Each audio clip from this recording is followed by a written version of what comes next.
Hello friend, कैसे हैं। आज फिर हम आपके सामने एक नई बीमारी या वायरस पे बात करने आए हैं। आज का मेरा टॉपिक है रेबीज़। हम आपको बताएंगे आज कि रेबीज़ क्या है, इसकी खोज किसने की, एंटी रेबीज़ वैक्सीन किसने रिसर्च किया और एंटी रेबीज़ वैक्सीन को पहली मर्तबा किसने इस्तेमाल किया। साथ ही साथ रेबीज़ की अलामात, उसकी पहचान, उसके एहतियाती तदाबीर और उसका इलाज या वैक्सीन के बारे में भी हम आपको बताएंगे। आज कितने देशों में पाया जाता है ये भी हम बताएंगे। रिस्क फैक्टर क्या क्या है वो भी हम आपको बताएंगे। आप बस धैर्य से वीडियो को देखें, बहुत सारी नई नई बातें आपको मालूम होंगी। चलिए तो हम शुरू करते हैं। रेबीज़। रेबीज़ के दो मतलब हैं। एक तो रेबीज़ एक वायरस का नाम है जिसके काटने से जानवर या इंसान मर जाता है, एक वायरस का नाम है। दूसरा, रेबीज़ में एक सिम्टम डेवलप करता है जिसको बोलते हैं पागलपन, जुनून, आक्रोश। तो जिस इंसान या जिस जानवर में इस वायरस का अटैक होता है उस इंसान के या उस जानवर का कैरेक्टर पागलपन जैसा होता है, तो उस सिम्टम के हिसाब से उसका नाम रखा गया रेबीज़। रेबीज़ WHO के मुताबिक दुनिया के 150 मुल्कों में पाया जाता है। यही नहीं, एक साल में तकरीबन 55,000 लोग मौत के घाट उतरते हैं सिर्फ अनजाने में, अवेयरनेस के कमी के कारण। तकरीबन हिंदुस्तान में भी देखा जा रहा है कि 2000 पर ईयर रेबीज़ की वजह से लोग मरते हैं, जिसमें 15 साल की उम्र से कम उम्र के बच्चे ज़्यादा इन्वॉल्व होते हैं। रेबीज़ को किसने खोज की? लुई पास्चर 6 जुलाई 1885 ईस्वी को इसी साइंसदान ने इसकी खोज की। इन्होंने ही इसका एंटीडोट, एंटी रेबीज़ वैक्सीन बनाया और इन्होंने ही सबसे पहले ह्यूमन बॉडी पे इसका प्रयोग भी किया, इसका इस्तेमाल भी किया। एक्चुअली इसकी अलामात या पहचान जानवरों में और इंसानों में तकरीबन सेम होता है। जिस इंसान पे इस वायरस का अटैक होता है उस इंसान की ज़िंदगी में देखेंगे काफ़ी परेशानी होने लगती है। सुस्त, काहिल, कमज़ोर सा वो दिखने लगता है। गले में खराश, बार बार खांसी करना, हल्का बुखार आना। ये कंडीशन जब ज़्यादा आगे बढ़ता है तो फिर हाइड्रोफोबिया, पानी से देखते ही डर लगने लगता है। प्यास लगी हुई है, पानी पीने की कोशिश नहीं करेगा। जब उसे पिलाएंगे आप तो ज़बान निकाल के पानी पीने लगता है। आगे के कंडीशन में कोमा में जाने लगता है, बेहोश होने लगता है और पागलपन की कैफियत बहुत ज़्यादा बढ़ जाती है। वायरस के अटैक होने के 8 से 10 दिनों के अंदर वो जानवर भी मर जाता है और ये इंसान भी मौत के घाट चले जाते हैं। चलिए हम उसका एहतियाती तदाबीर की तरफ बढ़ते हैं। एहतियाती तदाबीर में सबसे पहले ध्यान देने की ज़रूरत है कि झाड़ फूंक से बचें। आपने देखा होगा स्नेक बाइट का केस, जब भी किसी इंसान को सांप काटता है तो आमतौर से ओझा, झाड़ फूंक वाले भाई साहब के पास समाज पहुंच जाती है और वो अनजाने में या जानबूझकर उस पेशेंट को आधा घंटा से 3 घंटा, 6 घंटा अपने पास रोक लेता है, जबकि सांप का जहर किसी में 15 मिनट, किसी में आधा घंटा, किसी में 3 घंटा के अंदर पूरे जिस्म में फैल चुका होता है। फिर उसे बचाना मुश्किल होता है। लेकिन वो भाई साहब अपने पास रोके रखते हैं, झाड़ फूंक में तसल्ली देते रहते हैं जब तक पेशेंट डी कर जाता है। तो कभी भी ऐसी हरकत नहीं करें, अनजाने में या जानबूझकर। आज आपके सामने जो हम बताने जा रहे हैं, इस वीडियो द्वारा लोगों में अवेयरनेस लाएं, लोगों तक पहुंचाएं। दूसरी बात क्या है इसमें कि जिस जगह काट लिया हो उस जगह को पानी के धार के द्वारा धुलें। अगर नल हो, टोटी सिस्टम हो तो उसको खोल दें और 15 से 20 मिनट तक जख्म के एरिया को धोएं। लेकिन आपके हाथ में ग्लव्स हो, ग्लव्स पहन करके उसे छूना चाहिए, डायरेक्ट नहीं छूना है।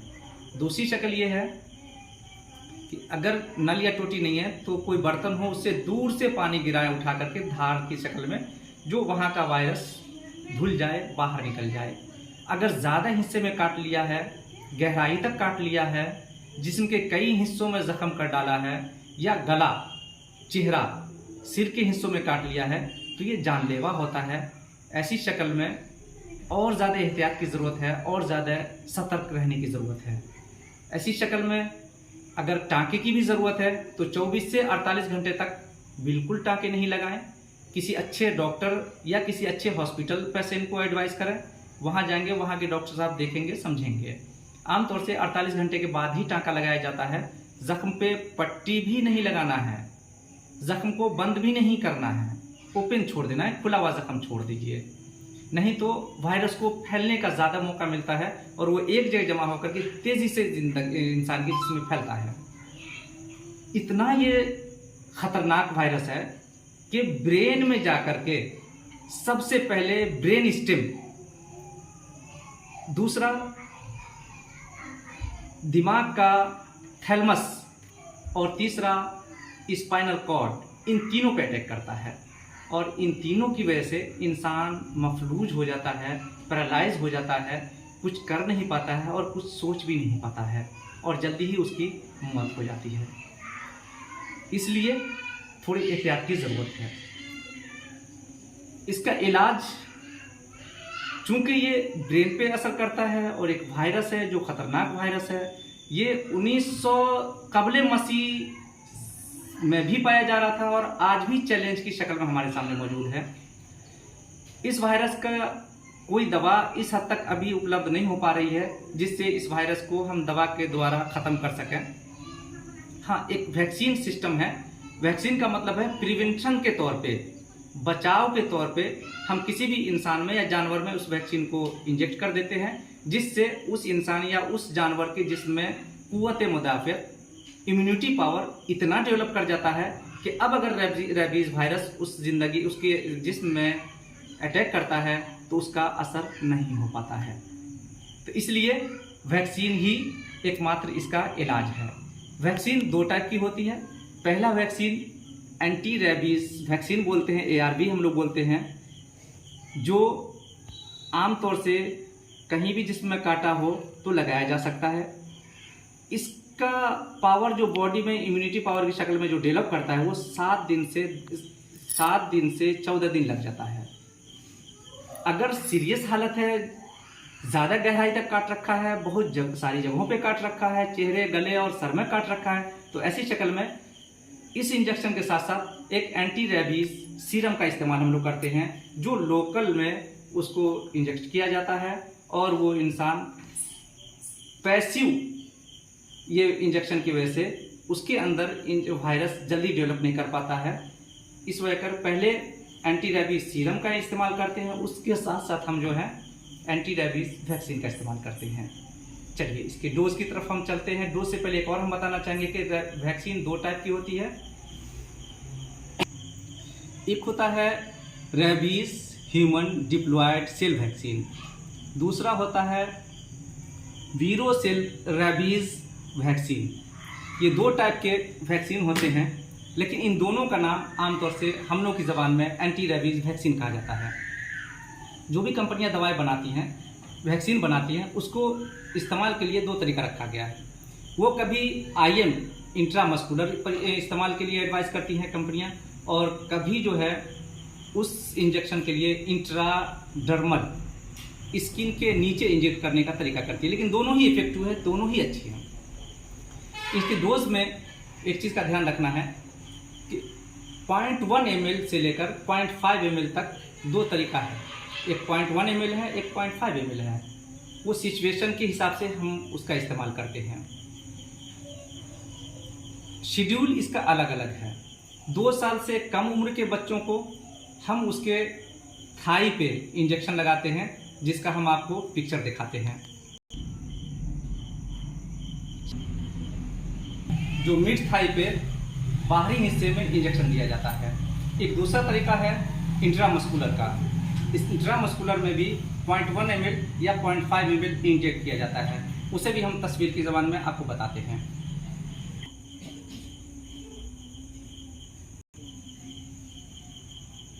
जैसा कि आपने फोटो में देखा, बाएं पे डेल्टॉइड मसल्स पे ये उठे हुए एरिया पे इंजेक्शन दिया जाता है या थाई पे इंजेक्शन दिया जाता है।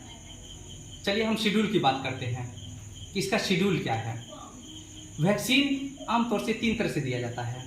पहला ये है कि अगर कम काटा है, किसी एक जगह काट रखा है और हल्का सा है, तो वैसी शक्ल में हम 3 इंजेक्शन का डोज हमें बताया जाता है या हम लोग बताते हैं। पहला होता है 0 डोज, 0 दिन का, जो आज अगर हमने शुरू किया तो आज पहला दिन रहेगा, वो 0 डोज कहलाएगा। इसके 3 दिन के बाद फिर तीसरा डोज कहलाता है और आज से 7वें दिन जो इंजेक्शन लगाएंगे वो तीसरा डोज कहलाता है। तो 0, 3, 7 इस तरह कहा जाता है। ये एक शेड्यूल है। दूसरा शेड्यूल है 5 इंजेक्शन का, कि अगर जिस्म के कई हिस्सों में काट रखा है, अगर बहुत ज़्यादा काट रखा हो या कम काटा हो, लेकिन जिस्म के कई हिस्सों में काट रखा है या गहराई तक काट लिया है, तो वैसी शक्ल में 5 इंजेक्शन एडवाइस किया जाता है। पहले दिन से 28 दिन के अंदर ये 5 इंजेक्शन को दे देना होता है। कोई भी बीच के दिनों में बताए गए शेड्यूल में तब्दीली अगर आ जाए, भूल जाए या जानबूझ करके छोड़ दिया जाए, तब भी 28 दिन के अंदर उस शेड्यूल को पूरा कर देना होता है। उसका भी तरीका यही कि 0 डोज, 0 डे, 3 डेज, 7वां दिन, 14वां दिन और 28वां दिन, ये पहले दिन से जोड़ा जाता है कि पहला दिन, तीसरा दिन, पहले से 7वां दिन, पहले से 14वां दिन, पहले से 28वां दिन। इस तरह से 28 दिन के अंदर ख़त्म कर देना होता है। तरीका वही है, बाहीं पे लगाएंगे या जांघ पे लगाएंगे। तीसरा एक और तरीका है, उसमें कहा जाता है 6 इंजेक्शन दिया जाता है। उसमें होता है 0 डोज पहला दिन, फिर 7वां दिन, फिर 14वां दिन, फिर 28वां दिन, फिर 30वां दिन, फिर 90 दिन हो जाए उस दिन दिया जाता है। उससे क्या होता है कि फिर 2 साल के लिए कह लीजिए इम्यूनिटी पावर डेवलप कर जाता है और इस बीच में उस पर अटैक जल्दी नहीं होता है। एक और चीज़ आपको मैं बताता चलूँ कि जो लोग कुत्ता पालते हैं उनको बार बार इस तरह का हादसा होता रहता है उनके साथ, तो उनको क्या होता है कि प्रिवेंशन के तौर पे साल में 1 मरतबा इंजेक्शन लगवा लेना चाहिए। यही नहीं, कुत्ते को भी इंजेक्शन लगवाना चाहिए, जानवर को भी इंजेक्शन लगाने का तरीका है, वैक्सीन लगवाया जाता है, ताकि वो कुत्ता किसी इंसान को काटे या किसी को भी काटे तो उसमें रेबीज वायरस ट्रांसफ़र नहीं हो सके। तो इस तरह से जानवर में भी लगवाया जाता है वैक्सीन, और इंसान जो आम इंसान नहीं ले सकते इंजेक्शन, हम और आपको नहीं लेना है, लेकिन जो पालते हैं उनको बार बार काटता रहता कुत्ता और बार बार खतरा रहता उनके लिए, तो वैसे लोगों को एडवाइस किया जाता है, प्रिवेंशन के तौर पे इंजेक्शन लगवाया जाता है। उम्मीद है आज की जानकारी आपको अच्छी लगी होगी। बस एक कोशिश करना है, अवेयरनेस के लिए हम आपके पास ये वीडियो भेज रहे हैं, इसे 200 तक पहुंचाएं। हम ये किसी और वजह से नहीं वीडियो बना रहे हैं, सिर्फ मकसद है कि लोगों तक पहुंचाएं, उन्हें जानकारी दें। इसमें आप भी सहयोग करें और मैं भी सहयोग करूं, और दोनों मिल करके समाज को बताएं और बचाएं इस खतरनाक बीमारी से। इसके आगे फिर हम कभी आपके सामने फिर हाजिर होंगे एक नई बीमारी को लेकर, उसके बारे में हम बताएंगे। आज के लिए शुक्रिया, धन्यवाद।